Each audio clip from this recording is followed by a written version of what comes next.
Good morning, good afternoon, good evening to all of our esteemed panelists and dedicated colleagues and valued participants joining us from around the globe.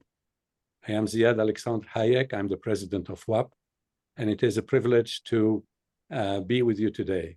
It is with great enthusiasm that I welcome each of you to the 16th session of our year-long exploration into the realm of small-scale private-public partnerships. Throughout this program, we have made remarkable strides in emphasizing the vital role of small-scale PPPs as catalysts for achieving the UN Sustainable Development Goals.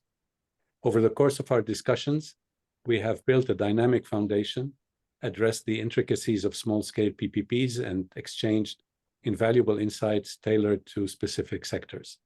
We started by discussing what we consider as small-scale PPPs, what are some of the hurdles that are faced by small-scale PPPs, what are some of the solutions, and how to finance small-scale PPPs. And then we started talking about sector by sector. Today, we are looking at the airport sector. For those of you who have missed the previous sessions, they're all on our YouTube channel, the WAPPP YouTube channel. You can go and consult them.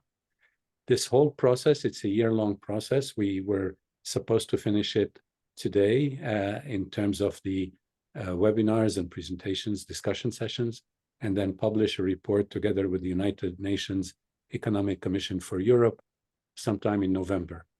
And we found that the depth and breadth of discussions on small-scale PPPs and everything that is going on is so wide and so important, and there's so much work still to be done.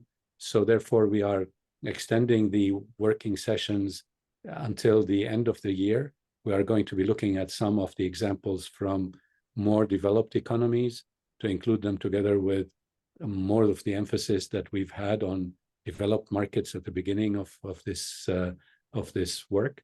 And so we will hopefully be publishing our report sometime in the spring.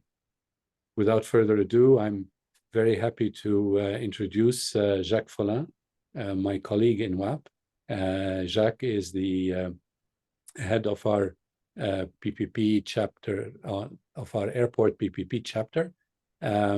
He is a member of our steering committee as well. And, Jacques, I will turn it over to you. I will, instead of me introducing you, I'll let you perhaps introduce yourself briefly and then introduce all the panelists. Thank you very much for joining us. Well, thank you, Ziad, for your kind words.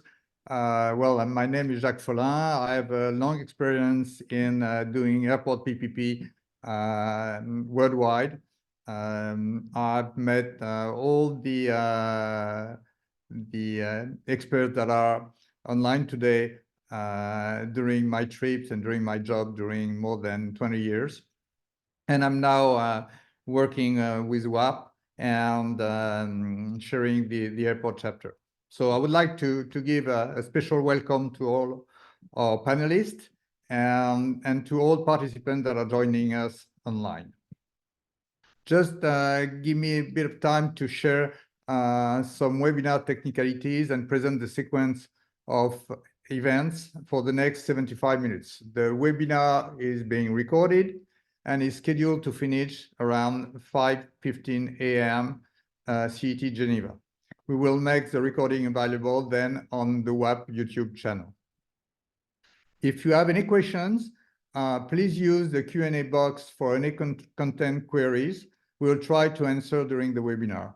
And the sequence of events will be very simple. I'll make a short introduction to the webinar, and then each panelist will answer some questions, and we will have a discussion, interactive discussion between the panelists.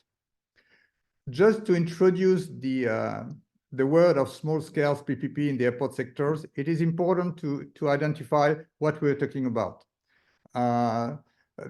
This kind of PPP projects may concern simple airport infrastructure, such as cargo infrastructures, ancillary buildings, or as it may become the trend, vertiports or network of vertiports. But the art of airport small-scale P3s industry remain what is defined as small airports, which are usually airports with less than 1 million passenger or less than 3 million passenger when we are talking about domestic airport, which represents most of airports worldwide. Unfortunately, small airports operate at loss, mainly due to the high level of infrastructure development costs per passengers and lower revenues. And well, many reasons that Patrick Lucas should confirm within few minutes during his presentation. On the other side, we need small airports. And small airports stay in business because they contribute to the local, social, and economic development of the surrounding communities. They can also play a vital role in feeding traffic to hub airports for on-one travel to other major national and international destinations. So it's essential to keep small airports alive and to find solutions to make them profitable. We have then gathered today specialists of the world of airports and including small airports to understand what the private sector role could be in making the operation of this airport viable and to discuss what options could be developed in favor of public-private partnership for such profile of airports. Let me start first with the introduction of the panelists. I will ask them to say hello, although their name is put on the screen. But well, first we'll start with Patrick Lucas. Patrick is an airport economist. He is founder and principal of Airport Economic Consulting, a consulting company dedicated to studies and advisory services in the field of airport economy and airport management. He is a former vice president economics at ACI World, where he's been in charge of policy positions related to economic regulation, privatization, taxation, charges, commercial activities, and airport slots. I mean, stop me, Patrick, if I'm saying too much. He has also been responsible for ACI's major flagship publications, and including the production of the well-known ACI's World Traffic Airport Traffic Forecast and Airport Economics Key Performance Indicators. Patrick also delivers courses in airport economics worldwide, and before joining ACI, he worked for United Nations. Thank you to be here, Patrick. Thank you. Great to be with you. Thank you. Jorge Roberts. Jorge is the Chief Executive Officer of WAPPP, Goldman Sachs asset, which is the America's most experienced and trusted airport operator and manager. I know it's kind of advertising, but I know you, Jorge, and at the end of the day, it's true. WAPPP is involved in the operation and the management of airports, mostly in North America, and out of which a majority can be considered as small-scale airports. You will tell us exactly what you are doing. Jorge has been in the industry of global airport management and public-private partnership development for over 16 years. So we had a chance to work together. He has founded and worked for companies backed by leading global airport operators and institutional investors, including Carlyle Group, CCR Group, and airports worldwide. Through his career, Jorge has led significant PPP projects in the US, including Manassas project, and we will talk about this project, so I won't detail now. He's been involved in airport PPPs worldwide, in Costa Rica, UK, Sweden, and has participated and bids worldwide in Brazil, Colombia. So he knows about airports and especially about small-scale airports and all the constraints for small-scale airports. And Jorge is also board member for Airport Council International for ACI in Latin America and in the Caribbean region. Pierre-Hugues Schmidt. Pierre-Hugues, you should be there. Pierre-Hugues Schmidt is Chief Commercial and Operational Officer at Vinci Airport, and he sits at the Vinci Airport Management Committee. Pierre-Hugues started his career at the French Civil Aviation, where he worked for 7 years. Then he joined Aéroports de Paris in 2011 as Deputy Director of an airport. And in 2014, he founded La Compagnie, a scheduled airline based in Paris, delivering business class services between Paris and New York. Thank you, Pierre, because it was a challenge. And Pierre joined Vinci Airport in June 2017. For everybody, I mean, everybody knows Vinci Airport in the world of airport. The Vinci Airport is a leading company in airport PPP, concession privatization of airports. And all of you guys have a huge experience in managing airport PPP. And it's a great honor to have you on board today. Thank you for having me. Rogerio Prado. Rogerio Prado is Chief Executive Officer of PAX Aeroportos, a company dedicated to the concession of small-scale airport in Brazil.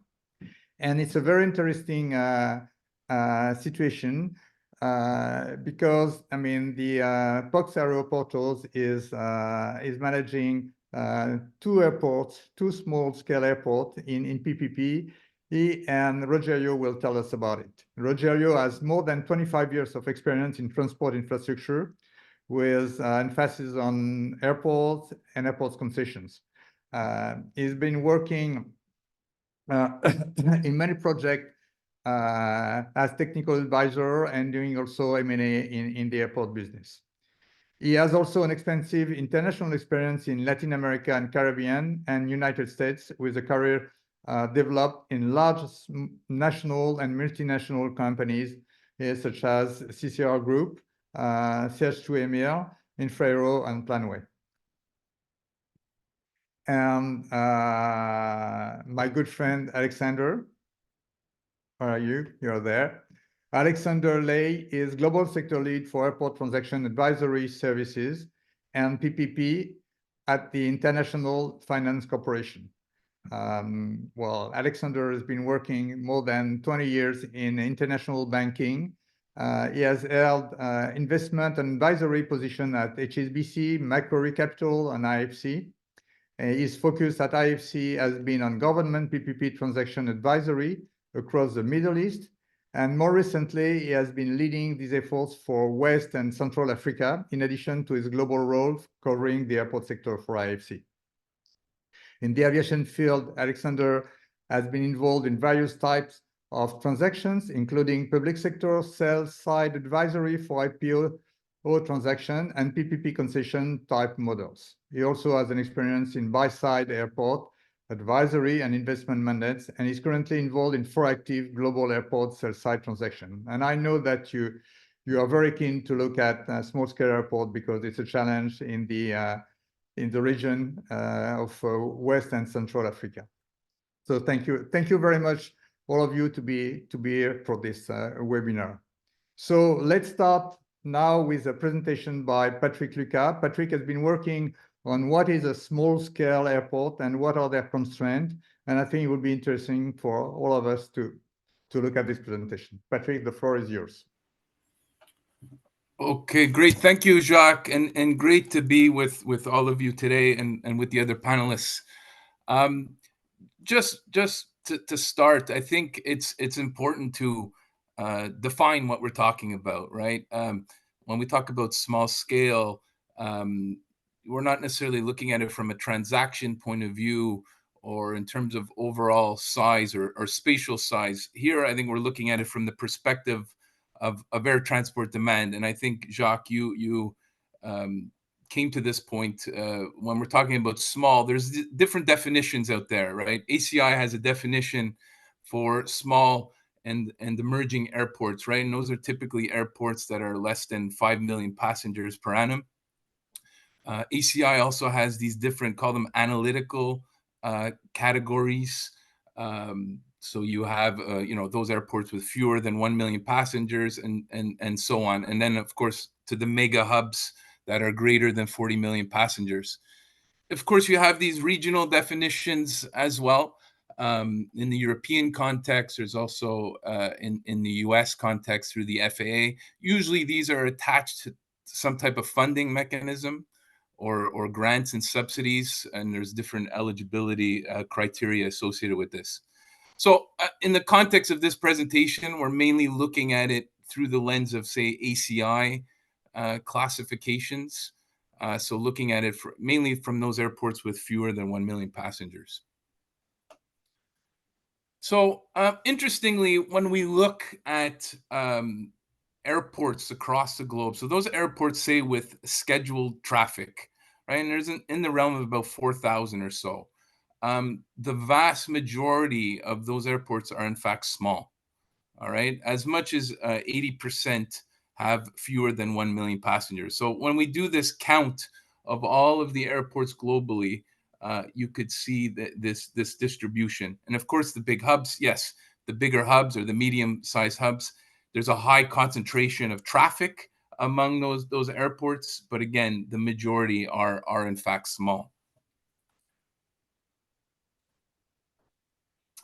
And here, I mean, we're looking at 2019 data because there is still some, distortion. There are some markets that are still recovering. So I kind of like to look at it from a business as usual time frame. Again, looking at this through ACI's data, and based on the previous slide, actually a majority of these airports actually operate at a net loss, right? So in the upwards of 70% of those airports operate at a net loss. Of those airports, the vast majority, as Jacques mentioned earlier, the vast majority are in fact small, in that they have fewer than 1 million passengers, right? And the question is, well, why is that? What is the kind of the market dynamics at play here? It has a lot to do with scale, right? So if we look at the unit costs or the average unit costs by airport size category, those smaller airports actually don't have sufficient scale, right? So in order to achieve economies of scale, they need to increase their traffic levels. And then you reach eventually this sweet spot, right, where some of those unit costs are minimized. You may even have some diseconomies of scale at some point in time at the bigger airports because they're investing a bit more in more capex, and they may have some excess capacity. So that's on the cost side. On the revenue side, we also see that a similar phenomena in that revenue diversification tends to increase with traffic levels, right? So the propensity to generate non-aeronautical revenues is directly proportional to the traffic levels, as we can see on the chart on the right-hand side. So when we bring all of this together and looking at it, from an overall financial performance point of view, those the probability of loss or the probability of loss making increases the smaller you are, right? So the smaller the market, the probability of loss increases accordingly. When we look at the net margins, and if we kind of net out the grants and subsidies, obviously those smaller airports have, well, either negative margins for those the really small airports, or thinner margins for those smaller echelons of airport size. So it begs the question, okay, I mean, if all of these airports are loss making, why do we keep them open, right? Obviously, these airports generate positive externalities, right? Above and beyond their bottom line, right? They contribute to the aviation ecosystem. They feed into the hubs. They contribute to the socioeconomic vitality of the regions they serve. So they are very important. Also important for safety reasons above and beyond the economic justification. Now, there are these different models historically that we see across the globe that help finance these smaller airports. The airport network model is one example. You have this all over the world. You have it in Asia and other places. It's especially prevalent in places like Africa, right? And this is where basically the big hub airports or the profitable airports cross-subsidize the smaller loss-making airports, right? Similarly, as I mentioned earlier, and you see this in places like the US or other places around the globe, the smaller airports are eligible for subsidies or grants, based on different criteria. So of course that's another mechanism. And then when it comes to call it private sector involvement, I mean, some governments have been a bit more creative in the sense that offering bundles or clusters of airports. So a classic example here is they call it the steak and bone concept that has been coined, and you see this in places like Mexico and Brazil and other places. So similar to the airport network model, where profitable airports are clustered with the smaller airports to support those financing mechanisms. So just to and this is my last slide here. I mean, I tended to focus on the realities, the sad but true realities, but there are opportunities, right? If we look at the traffic levels, and if we go back, before the pandemic, even before that, before the global financial crisis, the smallest airports are the fastest growing, right? So yes, they are starting from a lower base. There's no doubt. But a lot of these airports kind of graduate into the next categories, right? So they, this notion of profitability comes into play over time. So it's a question of looking also at those traffic profiles, the traffic potential. Will there be international traffic growth? Can that be monetized? Right. So some of those things need to be thought about. What type of private sector involvement, right? How much skin in the game is required? Different jurisdictions require different needs or objectives. And ultimately, I think on the last point here, what can governments do, right? There's no such thing as a free lunch. So how that risk is allocated, what incentives are put in play to ensure that there are successful P3s, become very, very important in this context. So on that note, I guess I'll pass it back to you, Jacques. I just wanted to give a quick overview of the key points to prompt some of the discussion. Thank you.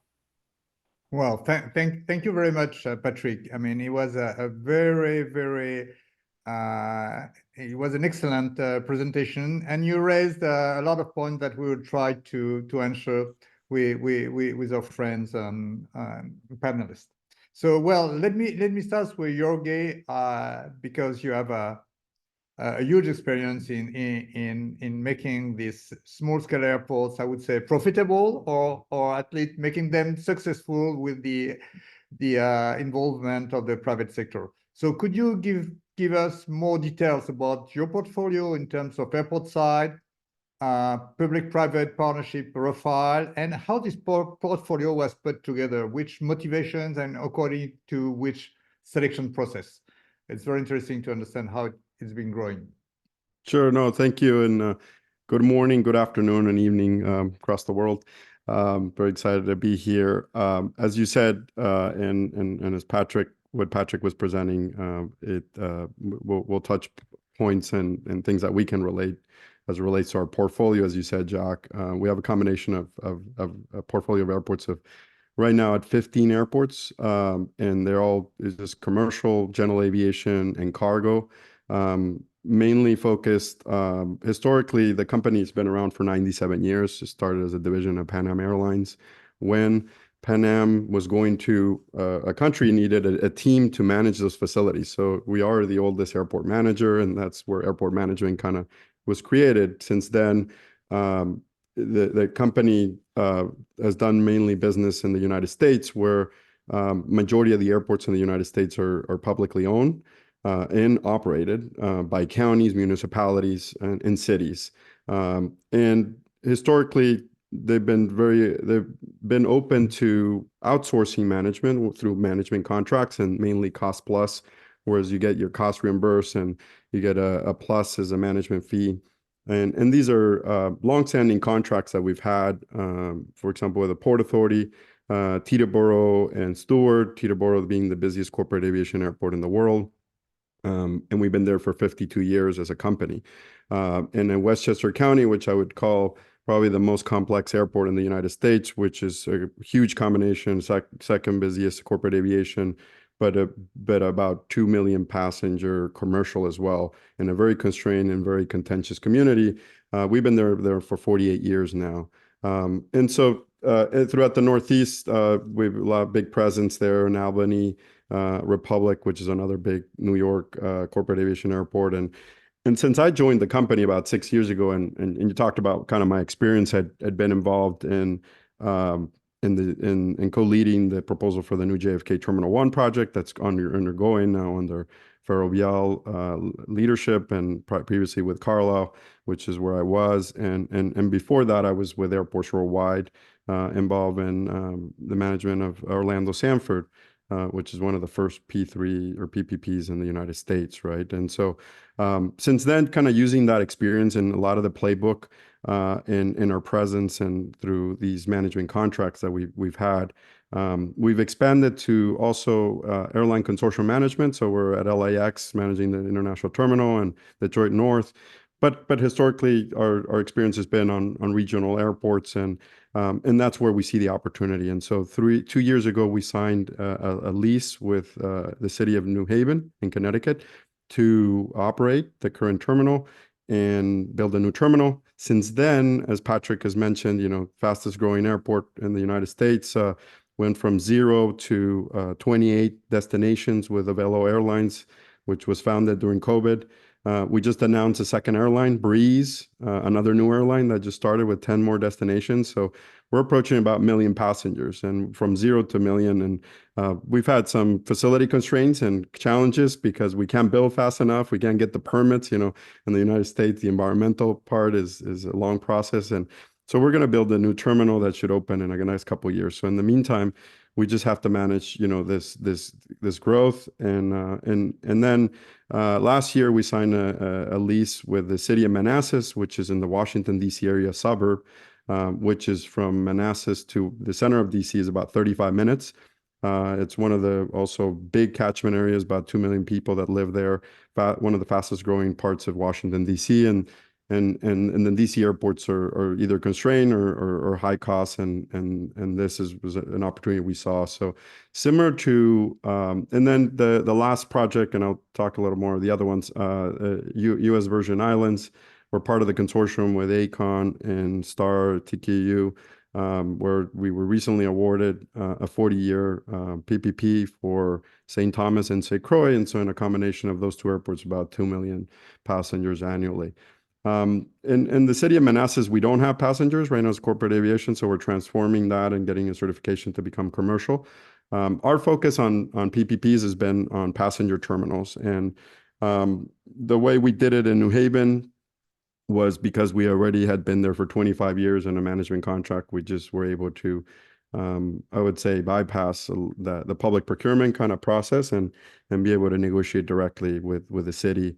And we had the Board of Alders unanimously vote. And I think that allowed us to kind of actually be successful then, rather than if I'd gone to a tender, I would say we would still be talking about it. Because in the United States, if you look at the tenders that have gone out, the majority have failed. The politics here are pretty intense because it's a pretty parochial country when it comes to airports. Every city, every municipality has their own local politics, and if you're not the one managing it, like we've done in New Haven or Manassas, in terms of us directly, and we're leading that to the public officials tend to, look at their own interests and their own constituents, and so, as probably, Alexander is probably the most experienced on the sell side, and I've been in the process with him.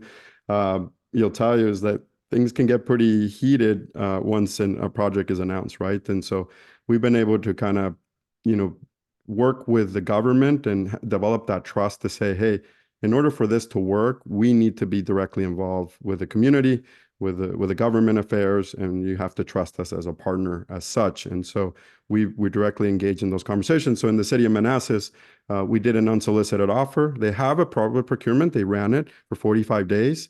nobody showed up, and they scored it, the technical proposal for us, and then we entered into negotiation. And USVI was a broader kind of procurement. And so I would say USVI and probably LaGuardia Central Terminal in the United States are the two that have gone through a public procurement. But every other project, which is about 8 others, have gone through just kind of direct negotiation. And at the large hubs, there's been like JFK, the JFK projects have been because of the partnerships with the airlines. And so there's another way to kind of, I don't want to say circumvent, but another way to kind of bypass that, but direct. And I think the main thing I'm just going to say, Jacques, is I know there's this misconception that if public tenders, are the more legitimate or going to create the most value. I think what we've shown in the United States is that you want to select the most qualified operator and the investor that is going to have that commitment. But then they can select and they can have consultants to kind of help them just kind of make sure that they're getting the most value for money. And that's what's been the case, right? And so get it awarded and then negotiate kind of the contract, because the challenge as well as bidders here in the United States is there was a change in accounting rules a few years ago where you were used to be able to kind of capitalize your bid costs, but you can't anymore. So you got to write them off. So until it's awarded. So post-award, you can capitalize them. And technically, if you get awarded as a preferred bidder, then you can kind of enter into the negotiation. And then as an investor, I can spend more money. But I'm pretty constrained during the bid process. So there's different kind of ways of going about it, and we can gotta get into a little more detail. But in general, I think based on my experience, working in other procurements around the world, I would say the United States has that peculiarity where you need to actually be directly front and central and engage and have part of that control the process, versus in other parts, I think, because they're done at the federal level, I would argue that the public procurements are probably better ways to kind of legitimize that process, right? So in essence, we also, as you said, we've been focused on making sure that these airports are profitable. I would say we'll get to each of those airports. Our target is about $8 to $10 million EBITDA on steady state, once we open. And the reason there's an opportunity in the United States, there's like 3 trends that I would talk about. One is like what happened in Europe 25 years ago, the emergence of the low-cost carrier market. There's also increasing costs at the large hubs. And so there's big, large metropolitan areas where there's still catchment areas that are underserved. And so bringing kind of this affordability, and then in the small airports, because we don't have to build, expensive facilities,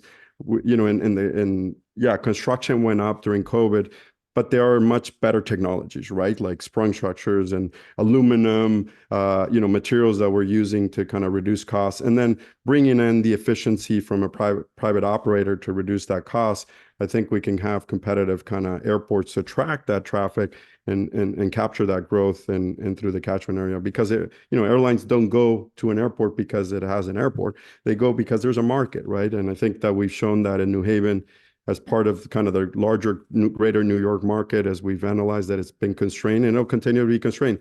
The demand will outpace capacity in New York. And so Connecticut is part of that New York market. So you got to start thinking that it's not just a small regional airport, but as Patrick said, it's part of a larger ecosystem and broader externalities of why public officials will embark in this, and I just wanted to say where we invest and to make it work as an investor, we just focus on the terminal and the land side, right? The opportunities where we can get the non-aeronautical revenue. The car parking is critical and for making these regional airports work here in the United States.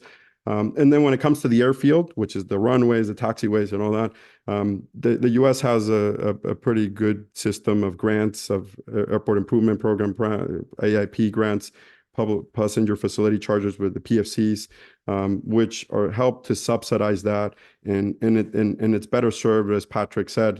Where's the best allocation of risk? I'd say that the public sector is better allocated in terms of keeping that, the airfield. Although in New Haven and in the case of USBI too, we entered into a management contract, so they can still outsource the operation, but keeping kind of that, and because keeping that grant kind of accessibility is critical to making these airports work. Otherwise, if we had to front like the runway and taxiways, which can be, you know, at the tune of $100 to $200 million to build a new runway, and then, or resurface it at 20, 30, 40 million, it makes these investments cost prohibitive. So that's kind of where the United States works. So I'll pause there and let my colleagues kind of interject there. No. Thank you very much, Jorge. I mean, you raised, I mean, excellent ideas. I mean, the first one is that, I mean, we should differentiate the terminal facility and the runway system, the apron and everything. I mean, it's very difficult to finance in a small scale airport, PPP, to finance as well the runway and the apron. And this should be covered by government, by authorities, by counties, by region, by different profile of grants, but it's very difficult to support it when you're a small. And I would say, Jacques, the only thing I just add there is that not all airports are ready for PPPs. I would say, but every airport, I would argue, could benefit from private sector innovation and efficiencies, no doubt. I could say, maybe you're still going to lose money, as Patrick said. These are loss making, a lot of this, but I guarantee you that I'll make you lose less money. So it means you're helping kind of reduce that subsidy, right? And so there's different mechanisms. And then eventually, like we got awarded the regional airports for a management contract in Puerto Rico. The objective of the Puerto Rican government is eventually to make that as a PPP. Those airports like Aguadilla, Ponce, and the like are not ready. The economics are not there. And so it requires different kind of investments. So if you can have a management contract, then graduate to a PPP, then that's just kind of a way to maybe bridge that gap. But I would say start bringing those efficiencies. Don't wait until be like, well, I can only do a PPP, because I do think that there's a benefit. And I would say the rest of the world hasn't really embraced the management contracts. And there are airports, as Patrick said, that they were privatized in Latin America, for example, but I call them a lot of orphan airports. So if I could cluster them and say to, you know, the government, like in Colombia, they have 30 airports that are not under the PPP structure. They say, hey, cluster them, put them in a management contract, then it could make work, but I would reduce the efficiency. They still have to subsidize them, but at a lower cost for the public, right?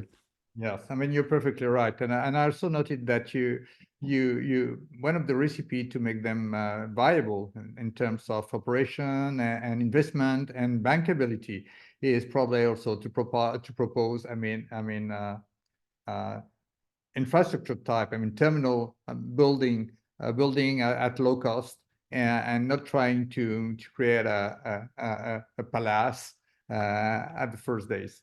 So, well, it's very interesting, and we'll also talk about the issue of bid cost, because it's a huge issue. When you have tenders, I mean, I've noted that very often the cost of tender for small airports is very close to the cost of tenders. I mean, the bid cost for much bigger airports. And at the end of the day, it makes it difficult for investors. So I guess my good friend will tell us more about it.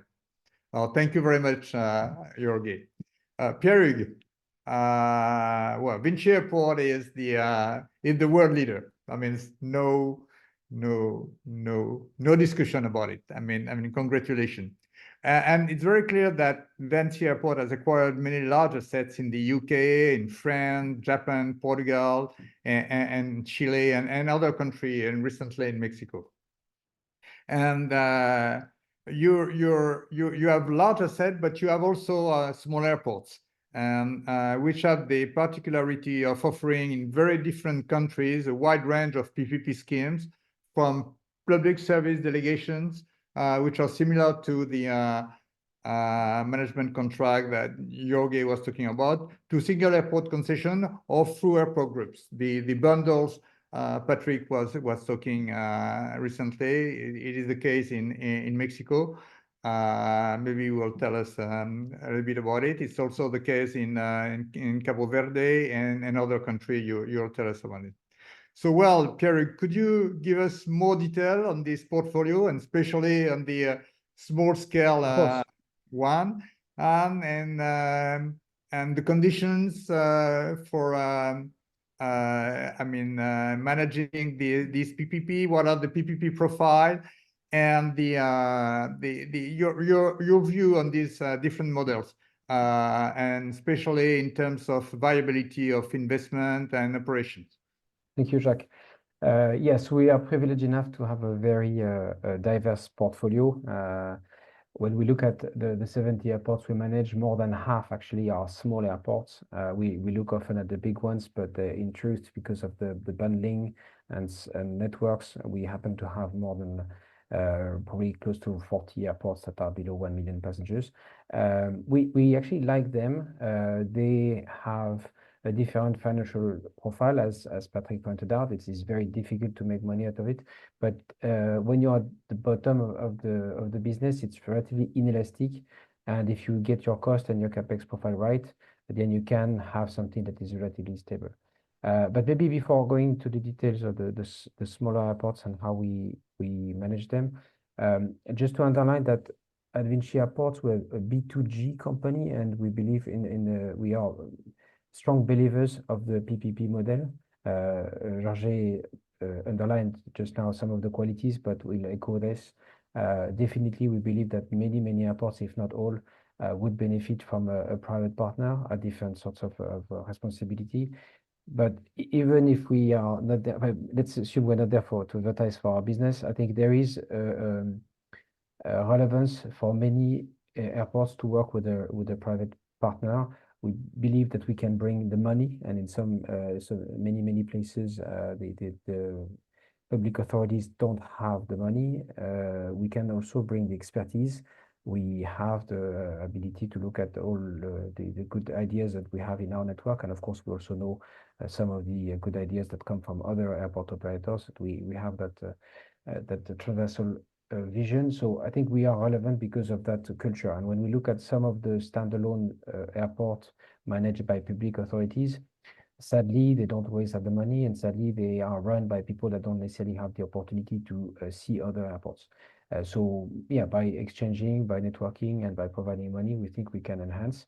I want to say that then the public partner has to accept that we are not a charity, so we expect to make a bit of money out of this. We expect to take a lot of risk on the long term. So on bad days, like during the pandemic, we suffered a lot, and we swallow a very bitter pill. I think with relatively low compensation. If we look globally on the planet, some countries were more generous than others, but frankly, nothing compared to what the airlines received. So we take the bad day, but of course, we also want to take the good days. And so we are long-term players in the world of private infrastructure or privately managed infrastructure. And so yes, we carry some of the risk, we carry some of the finance, but we also bring a lot of expertise, a lot of know-how. And we believe that this is a model that can work for small airports, and I'll get to that. As Patrick pointed out, there are certain models that can work. The bundling or the network, this sort of family of smaller airports attached to a bigger one. We see it working for us in Portugal, in Mexico, in Cape Verde, in Dominican Republic. We have all these networks in Brazil as well. Maybe one element that is important to underline is that it's not just one flagship and dozen of very small airports. It's actually each time a kind of a spread, a spectrum of size of airports. And it's important to underline this because if you have one big one and only loss-making ones, it is not really ideal to get the synergies that we expect. So to have a spectrum, different sort of size helps us a lot. I mean, that's our experience. Some may argue differently, but our view is that it really helps because it helps also to organize the evolution of the company and to organize the evolution of the staff, which also is quite interesting when we look at the network of airports. So we are fond of this. Now, it's true that we need to have the right level of expectation in terms of capex. I think when we look at it, we can detail it further, but we need to have the right level of expectation of capex. We need to have the right regulation framework. So it's a lot of CPs, I want to say. But if we got them right, and if we have an understanding partner on the public side as to what exactly to expect, then we can manage this.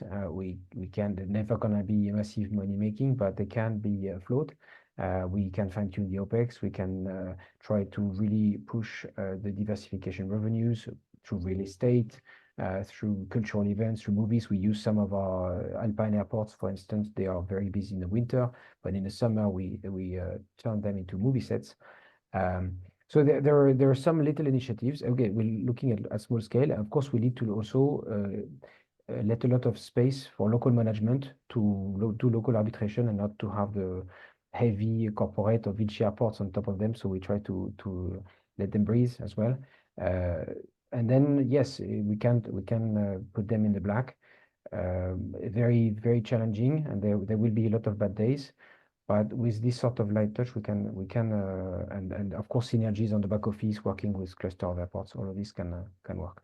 And so we like them. We actually think it's a very good platform. It's also an environment on the revenues, it has been said, but where we can drive on the aeronautical side. If we arbitrate right between the inelastic part and the elastic part, between the business aviation, typically that would be relatively inelastic, and some of the low-cost airlines, we can also make some sort of money. But we need to be totally mindful collectively between the local authority that owns the place and us who manage on their behalf, that they are very challenging to manage, and we need to be very careful about the expectations. So that's, I'll pause there, but that's a bit of our view on this. But just to underline that we believe we have a role to play, and we believe that even a big company like Vinci has a role to play in managing small airports, and we're quite happy to do so.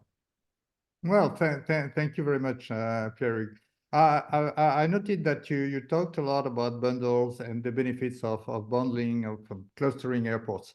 It's a very important point, because I've seen in many countries they go for PPPs for their major airports because they know that the investor will be interested, and then they sit with their smaller airports and they say, what could I do with them? I guess Alex could tell us a little bit, because a lot of similar situations are happening in Africa. But I think that the bundling airports is. Don't take me wrong, Jacques. We'd love to take only the big ones. No. If I used to be the public sector a long time ago, so if I put the public sector hat, I think it's mindful to say that they can be bundled, but just not bundle tons of loss-making airport with only one money-making. It needs to be a balanced bundle, but it's a good practice, I think. Okay, sure. And what about the what we call in French délégation de service public, public services delegations?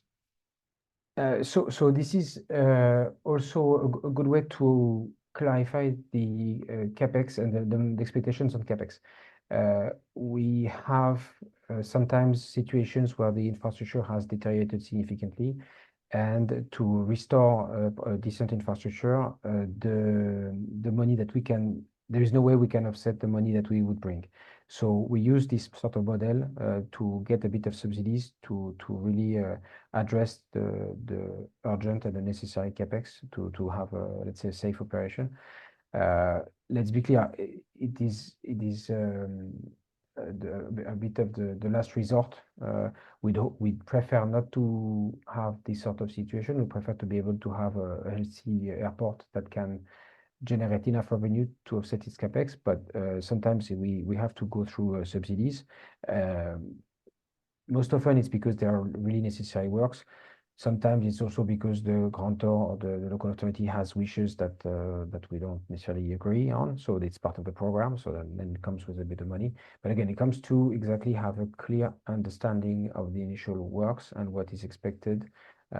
We believe we know and we have a reasonable approach as to what is necessary to run a small airport. As you said earlier, we optimize, and we run private aviation terminals in construction houses, in the Algeco. So we're not necessarily looking for the gold-plated facilities, even for business aviation. So we are mindful people, but sometimes, of course, the grantor has a different view. So in the end, we need to find an agreement as whether it's something that is payable by a normal market or whether it needs to be subsidized upfront. So this is what our practice with the DSP, the public, the equivalent of public service delegations. Yeah, just how do you share the view of Jorge that, I mean, this kind of management contract, because I mean, public services delegation is more or less a management contract, could be a first step to go for a higher involvement of the private sector. Yes and no. First, we need to clarify one element, that the management contract are not a traffic risk contract. Most of the practice of O&M are really a cost plus. There could be an element of risk sharing, but the practice we have with those sort of contracts in the US especially, it is that it's cost plus with relatively low traffic risk. Actually, these are some of the contracts where we still made money during the pandemic. Whereas what I was mentioning for the French Alps or the French regionals, this is traffic risk. So on a bad day, we lose a lot of money. So this is a little bit different. But yes, in all cases, it's some sort of stepping stone to understand a bit better the P3 relationship for both sides, for us as well as for the public. So to that, I echo what George said. It could definitely be a way to enter the P3 market, that's for sure. Okay, thank you. Thank you very much, Pierre. Jorge, no, Rogerio, I'm sorry. Rogerio, I mean, Rogerio Prado, I mean, as I mentioned before, you are CEO of PAX Aeroportos, and your group holds 30-year concession contracts for 2 airports in Brazil, Jacarepaguá and Campo de Marte, which are 2 small airports with less than 300,000 passengers per year, which is quite small. And well, it's very interesting to understand what are the specific features of these airports concessions, how it was made. Was it a call for tender? Was it a direct negotiation, an unsolicited offer? And how the obligation, the investments are balanced between the concessionaire and the government. And well, I mean, how do you do it to make it viable? Okay. Thank you, Rogerio. The floor is yours. Okay, thank you, everybody. It's a pleasure to be here. Good morning from Brazil. And just to give a little glimpse about this cluster, these 2 airports, is part of the concession, the federal program of Brazil concession. So since 2011, Brazil has been privatizing the big airports. And since we have seven rounds, and since the 5th round, the government start bundling airports because the big ones was already privatized. So the government start bundling big airports with small airports to make feasible. These 2 airports, were part of the last round. They were part of 2 big clusters, São Paulo clusters with Congonhas, who knows Brazil is one of the largest aircraft movements here in Brazil, more than 20 million. And Campo de Marte was part of the cluster, and Jacarepaguá was part of the Rio de Janeiro cluster. In the end, the government decided to remove the Rio de Janeiro cluster. Rio de Janeiro Airport, Santos Dumont is the local airport with around 10 million passengers, to keep in the government, to sustain the public operator. And then they reorganize the clusters and remove Campo de Marte and put Jacarepaguá in one single cluster, as they call general aviation cluster. Nobody pay attention to these 2 airports. It was this cluster, this last round was a little bit difficult. Only AENA put an offer for the São Paulo cluster. Vinci participate in the North cluster with a local provider, with a local operator here in Brazil. And nobody put an offer to this cluster. Only my shareholder, that's an asset management, that's a financial institute. Nobody was paying attention. And we offered the minimal premium for that, because the scheme here in Brazil, you have the call for tender, you have a public auction, and the group that offer the highest, there's some rules, but the company that offer the highest premium the government established, won. We have we have only one proposal. We want the cluster. It's unique to airports. We don't count passengers here. We count air traffic movement. If I combine the two airports, I have the fourth airport in Brazil as air traffic movement, because I have a huge business jet operation, I have a huge helicopter operation, and I have a huge offshore operation in Jacarepaguá. We are the most important airport for the oil rigs and Santos Bay for the exploitation of petroleum for Petrobras and other companies. 5% of all the offshore operation in the world goes through Jacarepaguá. We are located in the two main cities of Brazil, in the central portions. And as Patrick showed, the share of NOAA air revenue, I already receive the two airports with 70% of NOAA air revenues to operate. So the challenge here is to increase the aero revenue. So I have some obligations to refurbish all the airfields to adequate implement IFRs, because both airports, they are huge, but they are still VFR airports. I need to, in more 1-2 years, to become these airports IFR, attract more big jets that are leaving Congonhas Airport, because AENA is focusing in domestic regular traffic and are cutting space for the big jets, corporate jets that are in Congonhas. So I have a huge demand for hangars. I have more calls for area than I have. So the cluster is very profitable because I have a huge real estate portion that not happen in small airports because they are located in small cities. I am in São Paulo, 12 million people here, central area. I am the richest area in Rio de Janeiro, that's Barra da Tijuca. Only the neighborhood, we have 2 million people around that. I have hospitals, I have car dealers, I have a lot of schools, I have a lot of things inside my site and a lot of area to develop. So the challenge here is to organize and increase the commercial area, because we manage everything, and we face a lot of leakage of revenue by the public operator. Just assuming the airport and organizing contracts, finding people that were in the airport without contract, we increase 10 to 50% our revenue from 1 year to another. We already anticipate a lot of anticipation of contracts, because when we assumed the people were scared, okay, we don't want to leave because the area is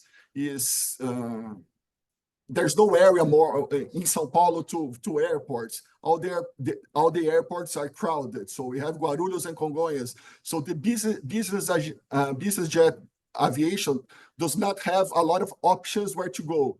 So people were in the airport asking us to anticipate in 10, 15 years the contract. So all this movement or organizing contracts, high demand for hangars, we will be able to, and bringing advertising, VIP terminals for executive aviations.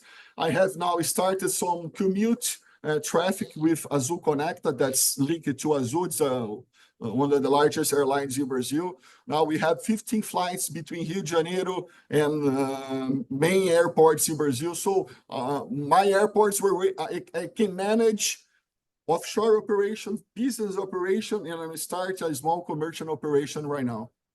Rogerio, just a very quick question. I do understand that your challenge is to increase traffic and to benefit from the fact that the other airports of the country are mostly crowded. That's a very important point, and I think that's your challenge for now. So your traffic will grow, you can grow or increase your non-aero revenue. You can bet on that. My question is, what is the balance in terms of investment? I mean, is the government helping on? No. Nothing. No. The format of federal concessions in Brazil, there's no subsidy for the federal for federal airports. Okay, at least for this format in Brazil, in the 7 routes, there's no subsidy. Or you bundle airports to be feasible, or the airport should be feasible. So these 2 airports combined, they're feasible. They make money already. Okay. What we have in Brazil are state airports or municipal airports that needs to be subsidized by the government.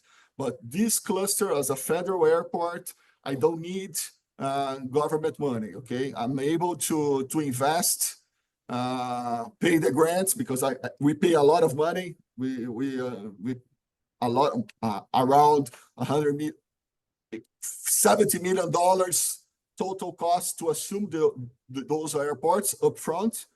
Now we are financing the business to start the investment phase. So I have the obligation to adequate all my infrastructure. We manage all the airports, airside, landside, everything. And we have the obligation to refurbish both airfields to make it according to ICAO rules to be certified for Okay. for operations. Okay, so I understand stretch but feasible. That's why Stretch, feasible. yeah, it's feasible. It's feasible. It's feasible. It's feasible. Wow. And nobody was paying attention. So that was a smart move for the financial guys because we don't have commercial traffic. So the big players were not paying attention at this cluster. Okay. In the end, it's a kind of real estate play with an airport attached. Okay, thank you very much, Rogerio. Well, I would like to ask some question to Alexander. Alexander, I'm speaking to you as head of airport practice at IFC, but also in your role of covering transport infrastructure project in Africa. Because in Africa, you have a lot of small-scale airport or very small airports that are needed to develop the countries. They have a social, health, whatever role in the country. We've seen that, I mean, capital airports handling less than 1 million passengers have been put under concession with high charges to ensure a satisfactory financial balance and the development of huge infrastructure. I guess you know what I'm talking about. And in those cases, we've seen that the country, the authorities remain with a lot of small airports, and I mean disseminated in the country. And what is your view on that? How do you think and I'm talking especially about Africa. How do you think that the government could work in order to make these airports viable, to develop them? But should they think about management contract? Then could they ask for grants? Could they allocate? Well, what is your view on on this situation? And when you have a knowledge of the worldwide and you have knowledge of Africa as well. Thank you, Jacques. I'm very honored to be part of this panel. So, in terms of our activities on the IFC side, I think, we have experience on the much larger transactions that we've done globally. So, we've done like some of the Brazilian airports, Queen Alia, that you know well, Medina, Sofia Airport in Bulgaria. We also have, a lot of interest and involvement in the smaller airports. And as Patrick mentioned at the beginning of the webinar, these small airports are going to be the lifeblood in terms of developing airport traffic globally. So it's critical that we find solutions in terms of how to develop them. We have a few of those in our pipeline right now. We're developing projects in Montenegro, which are in the sub 1 million pax category. We're developing airport in Timor-Leste, Dili, which is a 200K pax airport, at least in terms of pre-COVID numbers, and a few others in that area.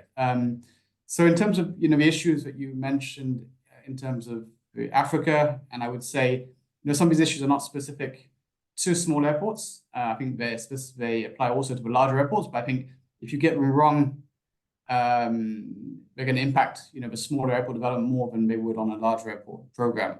I think first issue that we see is a lack of forward planning in terms of transaction preparation, in terms of studies.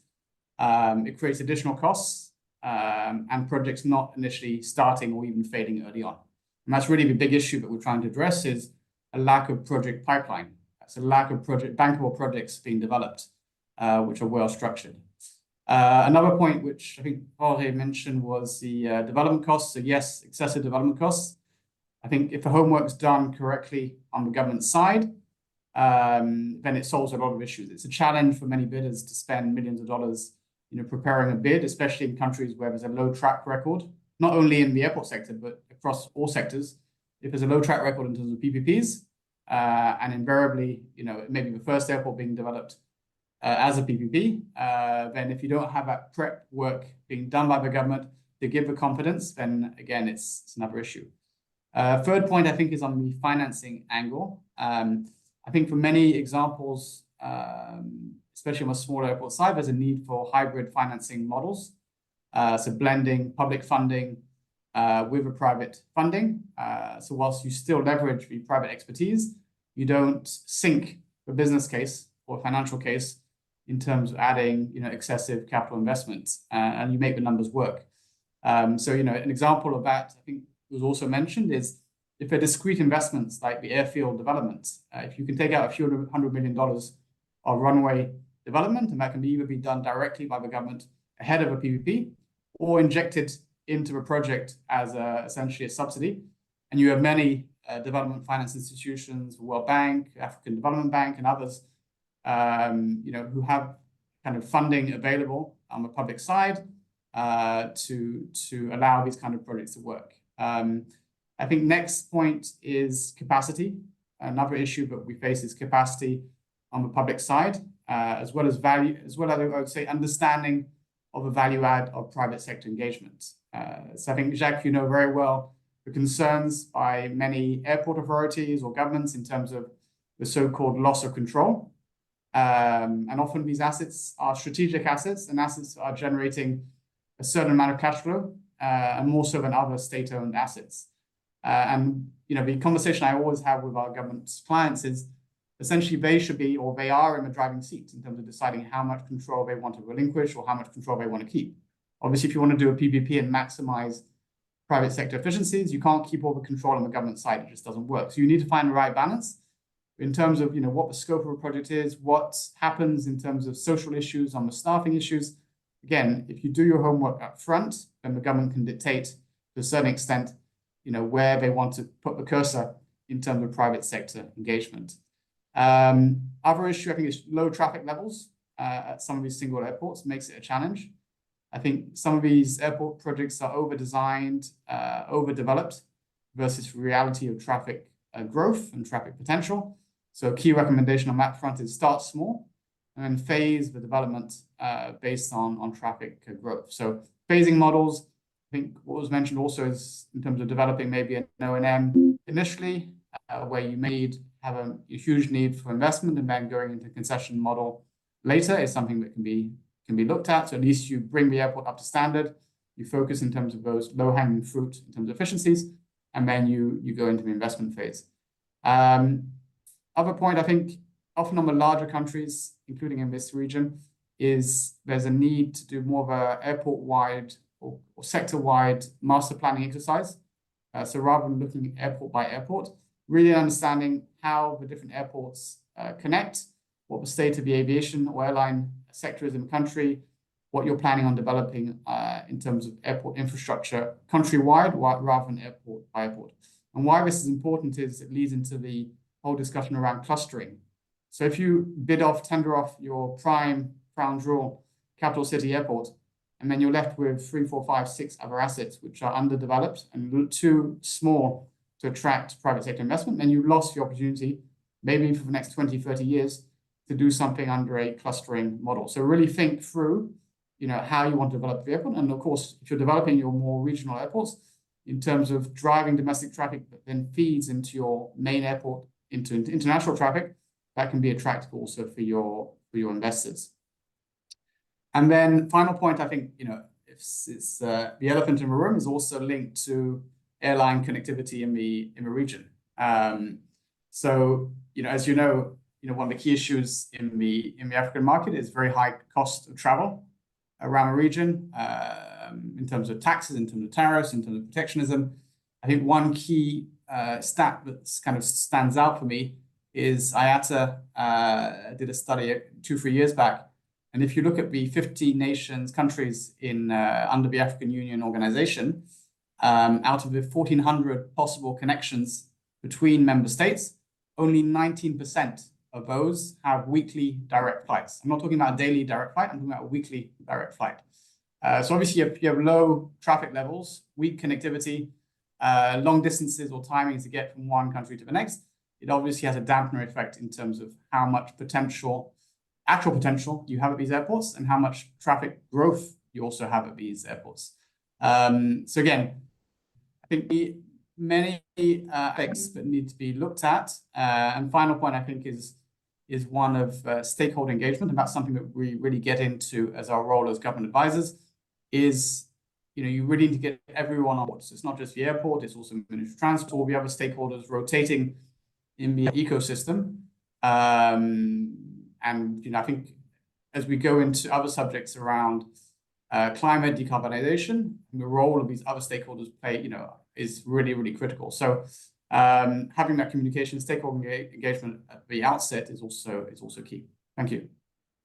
Well, thank you very much, Alex. So I understand that we're anticipating having master planning the overall aviation development of a country is key before thinking about going for PPP, and that clustering will be probably a good solution in many countries to avoid the fact of letting some small airports away from being financially viable. So, well, I have a last question because, and I will ask you to be very short because we have almost reached the end of the time. I mean, my question is that, well, I mean, we've seen that, I mean, cluster is a good option. Starting with an O&M could be a good option. Anticipating master planning is very important. But from the investor point of view, which is very important, I mean, what do you think should be done in order to minimize bid cost? Because I've been, I mean, Pierre, Jorge, Roger, you know that. Alex, you know that as well. I mean, when you're an investor, I mean, if you have huge bid cost, I mean, you may be afraid to go for a deal. So what could be the option for you? Should it be duplicating, replicating some mechanisms that have been already done, or, well, what could it be? I give you 30 seconds to 1 minute to each of you, starting with Jorge. Sure. So I would say just focusing on what's the most important criteria. One is, are they going to be able to, operate safely, compliance? Is it a credible investor? And then maybe focusing on a metric where they can kind of bid and differentiate itself, and then award the contract or have a preferred bidder or negotiate or consortium. And then from there, just develop the rest, right? But asking upfront for design, which is, the two biggest costs is usually design and legal fees, and having complex concessions, the agreements or the lease agreements upfront, it's not helpful because in the end, later you're going to have to work on that anyway. Right. So why do it during the bid stage? Right. So I would advise that that's probably the way to minimize. I would say that in the case of, for example, Manassas, we spent, I think, at most $300,000. And that was unheard of because In the end, we focus on just more some of the technical that we could do in-house and present that we're qualified. The rest of the work we're doing after. A similar idea, it was in New Haven. So minimize kind of the upfront kind of big expenses and focus just more on the criteria rather than waiting to get all these kind of big proposals in upfront. Thank you, Jorge. I mean, Pierre-Hugues? Yeah, I'll echo that. I think it's important to think about really the purpose and ultimately what do you want. So if the public partner has a clear view onto the specs, the length of the runway, taxiway, special level of firefighting, I don't know, then you should put it in writing. But to go to the design of the firefighting station is not a good use of our respective time. So it really would go for the final goal, the final purpose, and also sometimes think about the quality of service and in terms of what is the quality of service I expect. I don't know, it could be the waiting time at security, it could be the number of contact stands versus the number of remote stands, it could be the availability of a contact stand. So there's certain criteria what you think in terms of performance and outcome, and not necessarily about what is the infrastructure I want. And then leave it to us, the private partner, to build what would deliver the level of expectation. And we're happy to have fines, SLAs, what sort of mechanics to make sure that we deliver on time as per the quality of service that is expected, but give us room to maneuver and to deliver pretty much as much with the flexibility we'd like, and not to be too prescriptive about the design. So it echoes what Jorge said previously. I think we're relatively aligned on the industry front. Thank you very much, Rogerio. I don't believe there's a silver bullet for models. I think it depends on the country. But I agree with Pierre. What we saw in Brazil is involving rounds. We have a structure. The public government has a structure to study it. So a lot of this cost and burden lies on the government because it's easy for the government to study. Then to make flexible, what I kind of recommend is in the line of Pierre is the flexible requirements. So ask for level of service. Don't ask for try to schemes. Okay, you have to be an airport operator. Let the market decide, the investor decide the level of risk. We started a new operator from scratch, from zero. We are a financial institution that just started from zero. Now, 1 year later, we have an airport operator managing to be huge airport with large movement. So to be flexible, decide the operator, the investor, decide the solution, decide the best way to apply the money. Jack, I have a question here I don't know how it will be handled, but there's a question here. Yeah, it's not easy because I think we're reaching the end, and I just wanted to have the view of Alexander. Okay.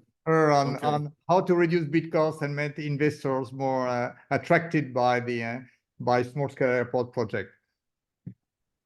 Thanks, Jack. So I would have 4 points. I think giving as much data information to bidders upfront in terms of due diligence reports, analysis, which is done at least on the sell side deals by governments, will help bidders. So it requires good advice by public sector clients.